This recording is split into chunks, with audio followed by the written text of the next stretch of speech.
Guys, welcome back to YouTube videos, and in this YouTube video I am just going to look through hell, mainly because I'm going to select the different airlines that I do want to fly in this game. So yeah, that's like just whenever I fly. So yeah.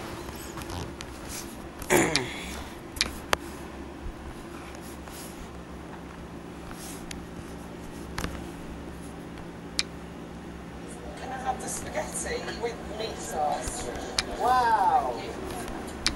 And I'm not going to judge the food choice that she's making because that's not my place. The point I want to make here is that she's incorporating new foods that have different sources of protein, that have different micronutrients, perhaps some more fiber. Therefore, she's going to get a more well-balanced meal and have a lower risk of developing 15 for that one. Back to the show in just a second, but first I want to tell you about True Classic, a clothing brand that actually... No, I sent you. Alright, go back to the show. 26-year-old Daniel drenches all his food in maple syrup. I got my syrup going. Why did I... That's old and it's not new. It's going to be a surefire way to increase the sugar And also that's FedEx. FedEx doesn't have these things. Not the passenger variant. And then adding that on top of it, you're going to get into a place where you're going to be putting on weight, and that's the unhealthy type of weight, where the odds are that you're going to be putting on visceral fat, which is the fat that surrounds your organs and is considered less healthy. Each and every day, Daniel downs more than 2 cups of maple syrup. That's a lot.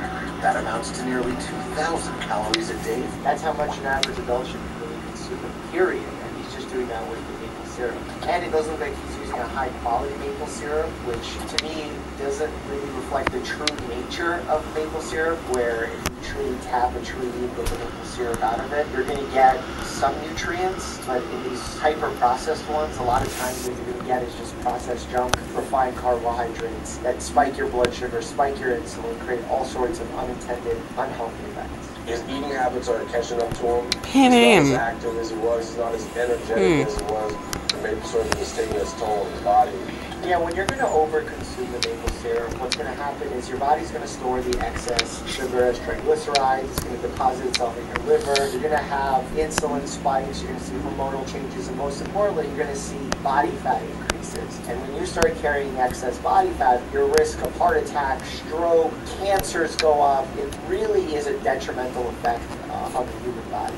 This maple syrup here, how long does this last you? About 4 to 5 days. It sounds like it's your drug. Sounds like it's I don't go that far, sir. I don't even know you, and you shouldn't even talk to me like that, you know? Yeah, I agree. Even though it's unhealthy, this person's talking to me. It's a little aggressive. Part of having a good physician-patient alliance is being on the same page. And you did not start that conversation off on the same page. Oh, my Lord. We used a storage container to stash 912 pounds of sugar. 2 years worth of what he's eating. Yeah, So- 2,000 calories a day of sugar that you're downing. Who talks like that to a patient? The food that you're downing. Who are you? It's a lot of syrup. We've set up 2 years worth of Daniel's maple syrup. No, what you should be saying is we wasted 2 years worth of maple syrup to set up a stunt for this camera. We actually want you to pour every single one into that trash. In the era of wasting food, this is so terrible. I don't know why you guys are wasting this much syrup. That's crazy. It's trash. No, it's not. It can totally be used as a sweetener appropriately. Overconsumption of it is unhealthy, but the judgment that's coming from these supposed two mental health professionals and nutritional specialists is really upsetting. I would have loved to see the mental health specialist, this Dr. Mike character, step in and say something about this and call it out that this isn't healthy. The real shocker came when I looked at his body composition. You have 42 pounds of fat on you. She says it so judgmentally, it's insane. Ugh. 42 pounds of fat, like what does that mean? Give me a body fat percentage, that's the real value of what I want to know. And that's a body impedance scan. They're not super valuable. It's slightly better than, let's say, just doing a BMI for the average person. You should be sitting there, honestly, 8-9% body fat. Excuse me? Excuse me. 8-9% body fat? What is he, a bodybuilder? I gave Daniel this information, and I think he heard it, but I want him to really feel reveal just how out of shape he really was. I'm gonna make you feel terrible about yourself, and that's gonna help you get better. Come on, up. Gigi, maybe do sit-ups. I knew that. I have a problem. You're forcing him to say that. Daniel didn't even make it a minute. He was sweating, he was struggling. That's what exercise is, since you've clearly never taught anyone exercise. That is peach salsa. That is good. Now Daniel has some alternatives that have 1/8 of the sugar of his maple syrup that he can use to push maple syrup out of the way. Well, that's a good alternative. I'm okay with that. That's making progress in the right direction. At least it's a little bit of a practical step that he can use, as opposed to, hey, you suck at exercise. We wanted to show him somebody who was young, who had kidney failure, and now he spends 3 days a week, 4 hours at a time, at this dialysis clinic. Mikey, how old are you? I'm 36. Why does Mikey have kidney failure? We wanted Daniel to understand that by the time he started to feel bad, it could be too late for him. Are they saying he's going to develop type 2 diabetes and then not control it with medications and then develop kidney failure so much to the point where he ends up being on dialysis? I mean, this is so strange. Man, you look a little freaked out. I don't want to see this. The sooner you can make the change, the better. This is so awkward and wrong. I could be in this situation a couple of years from now. I don't even know how I would adjust to this. Why are they shitting on this poor guy's life? We don't even know why he has kidney failure. And when we met you, you were eating a gallon of maple syrup a week. How much are you eating now? Quarter, at least of a gallon. Daniel has cut down his maple syrup consumption by 75%. It's moving in the right direction for sure. You're such assholes, though. 36-year-old Misty drowns everything she eats in tartar sauce. Every meal, every day. This show feels so exploitative. Exploitative. It's so bad that it's both. In just tartar sauce alone, Misty consumes a mind-boggling 14,000 calories a week. That's a lot of calories. That's 2,000 calories a day. People think that this is a physical issue, but it's actually a mental health condition that's driving her to feel this way about the tartar sauce. And eating tartar sauce is almost like having an orgasm. I've never heard anyone discuss tartar sauce now. Tartar sauce isn't even considered an aphrodisiac. Not that any of those aphrodisiac things, by the way, make any medical sense. Tartar sauce in your purse, Misty? Really? I don't know how they got there. Open that trunk.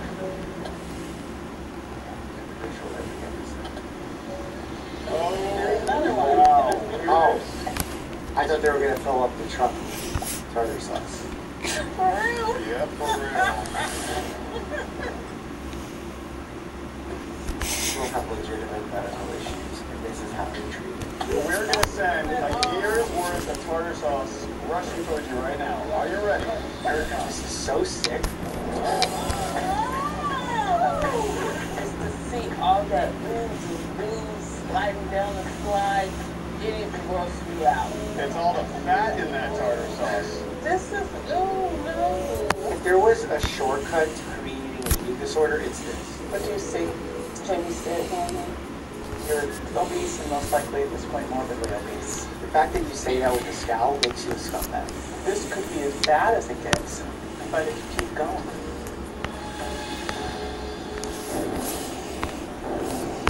We had created a picture of Misty with about 50 more pounds on her. They Photoshop her to be bigger? Are you trying to create a body dysmorphia? If I was in this producer's room, I would tear these people apart. Tartar sauce is 74% fat, while the Greek-style yogurt JJ is using is only 2% fat. That was just to taste it. When I first tried the Greek yogurt, disgusting. Greek yogurt unflavored is not for everybody, but it is a good substitution for tartar. Just the base. We're going to experiment with a bunch of different tastes. We're going to find a couple things that you like. Substitution is good. This is the one part of the show that I'm not angry about. Misty is ready to share her new sauce choices with her daughter. This is real good. It's my This is the one positive thing about this show. and a spicy brown mustard. That's why like spices are really great in that you usually don't add calories. Some spices don't even have sodium content. So you can get some healthy micronutrients without increasing calories or sodium or sugar. BMI gets used so often, but is it even valuable? Click here to find out where I break that down and more. As always, stay happy and healthy.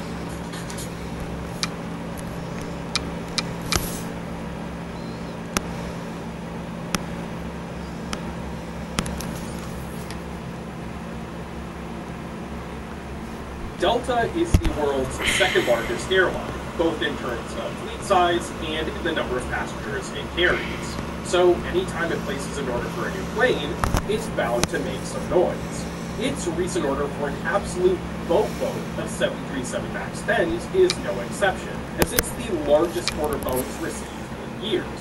But more important than the deal's size is the impact it will have on both Boeing and Delta's future. Because, below the surface, this deal is an implicit endorsement of the yet-to-be-launched 797, and it shows Delta will be very first in line once it's available. Let me explain.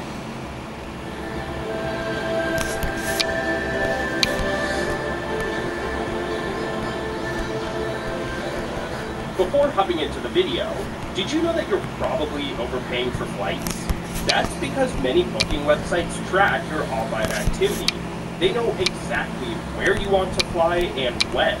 If you look at a flight one too many times without buying, these websites will start to raise the price. This builds artificial... First, let's talk about the history of Delta's fleet. Until recently, the airline was a champion of American-built jets. Through the early 2000s, the carrier flew nothing but Boeing and Douglas aircraft, save for a brief stint flying the A310 in the... So basically, my mom is actually probably going to come over here at my house. So, I'm just going to have this thing flying because, well, to save real life. Last that off since it is like 10:04 p.m. So, that's basically, it's almost the end of this video. I still have to film a whole entire other video, so yeah. Early 90s. But that began to change in 2008 when Delta merged with Northwest. Northwest flew a fair number of Airbus jets, and the acquisition marked a significant change in Delta's relationship with the European jet maker. Over time, Delta grew quite fond of the A320 and A330. And piece by piece, Delta slowly transformed its fleet from American focus to European focus. Today, 2 out of every 5 jets in Delta's fleet are of the Airbus variety. Now, it's clear Boeing's lost some ground here, but on the surface, it doesn't seem like that big of a deal. They still make up the majority of Delta's existing fleet. But when we take a closer look at Delta's future fleet, the outlook for Boeing appears much more grim. Over the past decade, Delta hasn't ordered a single Boeing jet, while signing up for over 300 Airbuses. And as these Airbuses are being introduced, more and more Boeings are being phased out, with Delta set to retire 127 767s and 717s by 2025. On top of that, Delta's been downsizing its 737 fleet and caught everyone by surprise when it retired its 777s a few years back. Given this pattern of behavior, it doesn't take a genius to realize that Delta is shifting towards an all-Airbus future. But despite this major shift, there is one Boeing jet that the airline stubbornly refuses to get rid of, the 757. Now, I've already done a whole video on Delta's complicated relationship with the flying pencil, and I'll be sure to leave a link to it right below that like button. I highly recommend you check it out. But here is a super quick synopsis. Delta 757s are quite old, averaging 25 years in age. However, it's been reluctant to phase them out because it is arguably its most important plane. Now, this reluctance continues to surprise many. After all, Airbus already has a perfect 757 replacement in the A321 and rivals like American have already signed up for the But for whatever reason, even though Delta is Airbus, they just don't seem all that interested and frankly, we don't exactly know why. This resolves the situation and there's a literal damage to Boeing. That caused this serious relationship. If Boeing puts together and build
knots.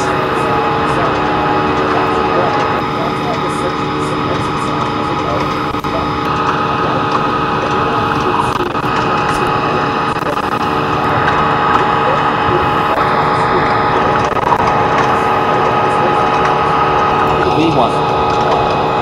Rotate.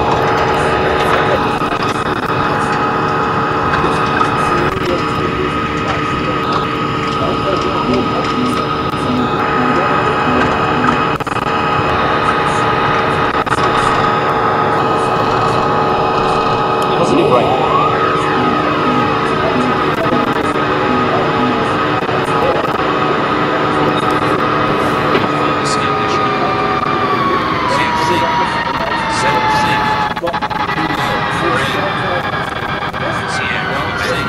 Spoilers. Flaps.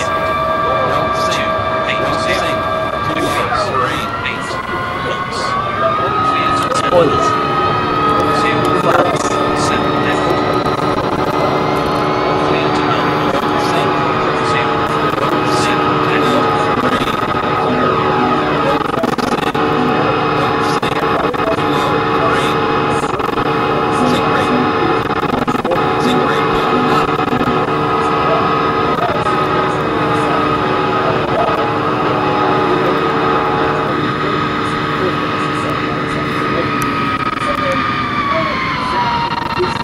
Spoilers.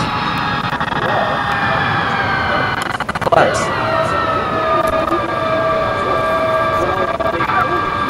Reduce speed to be low. Reduce speed to be low. Don't sink too low. Terrain.